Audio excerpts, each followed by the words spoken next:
Back to school is just days away, and with classes returning, childcare could look very different for parents in some BC districts. Starting this fall, a provincial government initiative is adding 180 new childcare spots to schools in Nanaimo, Chilliwack, and Nechako Lakes. But for many British Columbians, the availability and affordability of childcare is still an issue. Joining us now is Adrienne Montani, the Executive Director of First Call Child and Youth Advocacy Society. Adrienne, first of all, what does this new project mean for childcare in BC?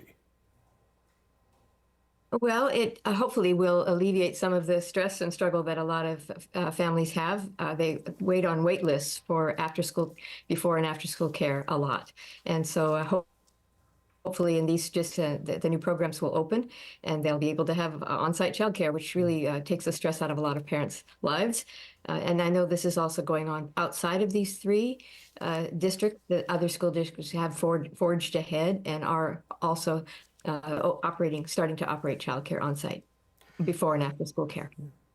180 is good for 180 families, but there are a lot more students than that in BC. What are some challenges that parents are facing just trying to find a childcare space if they can? Oh, lots. Mostly they're getting stuck on wait lists, and they might be years long. So, testimonials from our own research. We did a report with low-wage parents. One, they couldn't afford childcare, and so hopefully that's gradually being fixed. But just being on wait lists, there's a lack of availability of, especially in school-age childcare. It's one of the areas that has the smallest accessibility rate for many parents, and so they're dropping them off somewhere else or sometimes not working. And what we heard a lot from low-income parents is particularly was that they couldn't work because they couldn't find before and after school care and therefore couldn't work more than part-time, maybe in the middle of the day or nighttime. Are there alternative options to these before and after school care spaces, and what are they? There are not a lot of options. That's why for some parents it's a no-go to work because they can't find options unless you have extended family or some friends are going to step in and do childcare for you. There are, and they're on the wait list. Most of these parents are on the wait list for other programs outside of school sites, and they're still on waiting lists, so they're not able to find childcare. And obviously for many parents, the issue is also transportation, getting your kids to school, getting your kids to another childcare center, and also trying to get some work in there for most parents. Very, very difficult situation.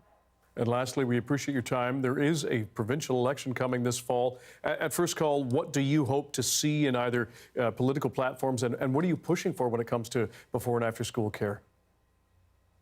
We're asking for to fully expand fund and give a mandate to all school districts to open on-site childcare, to operate them as school district programs. And of course, they need to be funded, and do that in lots of schools around the province. That would really, and make them 10-a-day sites immediately.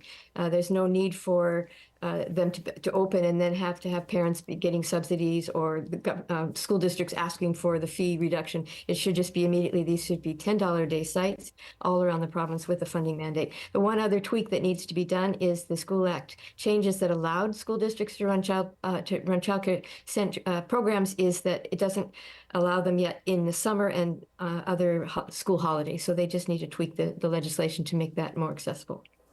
Adrienne Montani, we appreciate your time and your expertise. Thanks for joining us. Thank you.